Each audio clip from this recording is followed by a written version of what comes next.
The town of Black Hollow had a secret. It was never spoken aloud, but everyone knew. Every winter, as the first frost settled over the land, someone disappeared. No break-ins, no signs of struggle, just an empty house and a name added to the list of the taken. This year it was Mara's brother. The night before, he had whispered through the crack in her door, "Something's moving in the walls." She should have listened.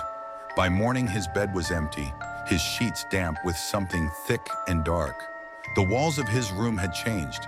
The wallpaper bulged, something pulsing beneath it, like veins shifting under sickly skin. Mara didn't scream.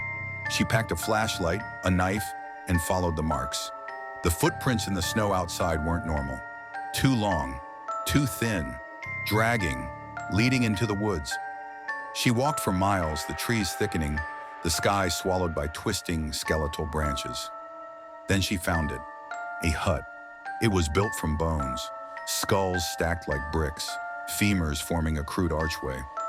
Every inch was covered in old, decayed flesh, stitched together like a grotesque patchwork quilt. The air stank, iron, sweat, and something sweet like rotting fruit. Mara stepped inside. The walls breathed. Strips of skin were stretched and nailed like trophies.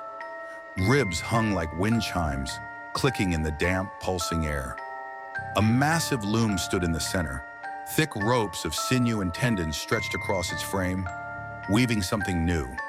Then she saw him, her brother. Hanging upside down, his body split open, ribs peeled apart like a grotesque flower. His arms twitched, mouth gaping, but no sound came out. His spine was being pulled, slowly, delicately, threaded into the loom, and behind it, something moved. It wasn't a man, it wasn't human. The bone weaver stood tall, its frame impossibly thin, wrapped in layers of stitched-together faces. Its fingers were too many, bending at unnatural angles, pulling thread from muscle, stretching ligaments across the loom. Its head tilted, empty sockets peering straight through Mara. Then it grinned. Its teeth weren't its own. She stepped back, choking on a scream. The thing moved fast, too fast, skittering forward on limbs that shouldn't bend. The walls shuddered, whispers rising from the flesh stitched to the walls. One more thread. Mara turned and ran. The trees moved, closing in, the air thick with the sound of bones clicking, sinew snapping, footsteps everywhere. The whispers turned to laughter. The hut groaned, the walls pulling apart like a gaping maw. Then the pain came. Something hooked her ankle. Something pulled. She hit the ground, her head cracking against stone. Darkness swam at the edges of her vision as fingers, too many fingers, wrapped around her leg, dragging her back. She screamed.